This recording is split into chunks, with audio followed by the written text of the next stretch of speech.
Have you ever felt like your faith, something that used to feel so life-giving, has started to feel heavy? It's a weird feeling. For a lot of us, the middle of life just brings this quiet complication to what we believe. It's not some big crisis, but it's a definite shift. So in this explainer, we're going to dive into some of the big ideas from Diane Cooper's Faith for the Middle of Life and try to understand why this happens and what it means for the journey. So let's start by just naming that core tension, right? Those simple answers that used to feel so solid, they can start to feel a little shaky under the weight of, well, actual life, disappointment, loss, just plain old exhaustion. It all piles up. And suddenly, faith can feel less like a source of comfort and more like just one more thing we're not quite getting right. And that really leads to the big question, doesn't it? Why? Why does it feel so much harder now? The idea here is that it's not because God changed, but because we have. Life has shown us some things we just can't unsee. That having good intentions doesn't always stop people from getting hurt, and that you can love someone with all your heart and still fall short. This quote right here just nails that silent struggle. We hear all these messages about victory and purpose, but privately, we might just feel tired or even a little numb. This quote highlights that huge gap between what we think it should feel like and what it actually feels like. And that gap, well, that's where shame starts to grow, especially when we mistake our doubt for disobedience. But here is the most crucial part. We have to reframe that feeling. If your faith feels harder, it might not be a problem you need to solve. What if, instead, it's the beginning of a deeper, more honest way of believing, one that's actually strong enough to handle the messy truth of life's complexities and disappointments? Okay, so this leads us to the book's foundational shift, the thing that really gets to the root of all that exhaustion. It's this move from performance to relationship.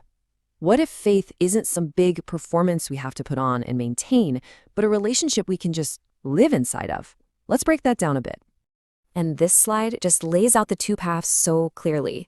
On one side, you've got this faith driven by effort, by proving yourself, by fear. It's measured by what you do, and honestly, it's fragile and just so draining. But on the right, you see a faith that's anchored in trust, in honesty, in grace. This isn't about trying less. It's about completely changing where you put your trust. To make this a little less abstract, the book tells this beautiful little parable about Eliab, a man who makes yokes for oxen. And he just feels like he's always falling short. He looks around and sees other people who seem so much better at faith. They're more disciplined, they know all the right words to say, and he's just living with this quiet shame, totally convinced he's a disappointment to God. And this is the moment everything changes for Eliab. He hears these words, and you can just imagine something loosening in his chest. He starts to realize that faith isn't some cosmic ledger that needs to be balanced. It's a relationship, and he's allowed to just live inside of it. That's the huge shift from trying to earn love to just resting in it. Okay, so let's move on and look at what this actually means for our inner world. How does a relationship-based faith change the way we handle our own minds and our emotions? Especially the tough stuff, like anxiety. Man, this is such a powerful idea. It's illustrated in the story of Theon, a scholar whose mind just never, ever stops. He's constantly worrying, and he feels so ashamed of it. But he comes to learn that maybe faith isn't a command for the sea of his thoughts to suddenly become calm. Maybe it's more like the lighthouse that guides him through the waves. And this part is so key. Faith becomes truly healing when it encourages us to be whole people, acknowledging that our anxiety has real roots in our biology, in our past trauma, in our current stress. That's not a compromise of faith. It's actually an act of truth. And faith doesn't erase those things. It meets us right in the middle of them, which means seeking professional help is an incredible expression of wisdom, not a sign of weak faith. So what about our other difficult emotions? Anger, grief, you name it. The book suggests we stop seeing them as problems to be fixed and start seeing them as messengers. They're carrying vital information about what we love, what we've lost, and what hurts us. If we ignore them, we're cutting ourselves off from our own hearts. We see this play out in the story of Simeon, a merchant who was always taught to just push his feelings down and appear strong. But here's the thing, suppressed emotions don't just vanish, they wait.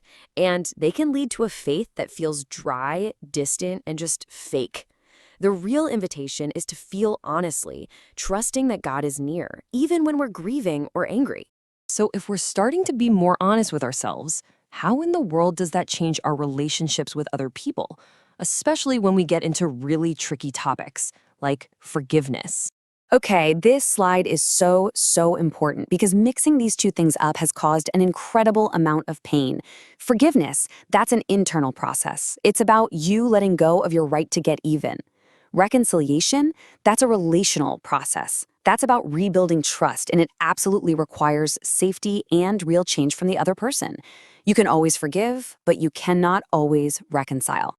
So, a healthy approach to forgiveness starts with truth, not denial. It doesn't pretend the harm wasn't a big deal. It clearly separates your internal work from the relational decision. And this is huge, it includes the wisdom to protect yourself. Setting boundaries isn't a lack of forgiveness, it's a part of it. And that brings us right to boundaries. So many of us were taught that love means just erasing yourself, having no needs of your own. But think about it. The command is to love your neighbor as yourself. That implies you're supposed to have a self that you care for in the first place. Limits aren't selfish. They're an act of humility and wisdom, just admitting that we're human. All right, let's move into our final section. How does all of this change our search for purpose? Because, man, that can feel like just another source of pressure and anxiety, can it? This quote is just beautiful.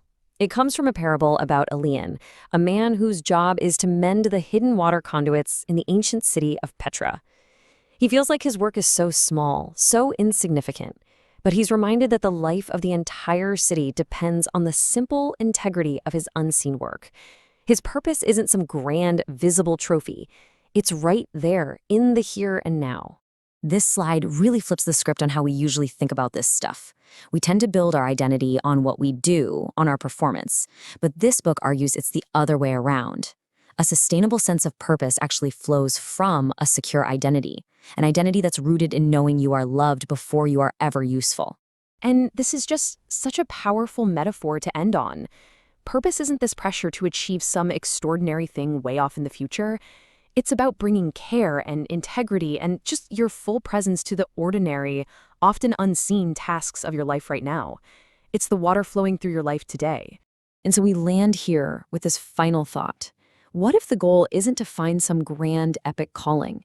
What if it's simply to answer the call of today?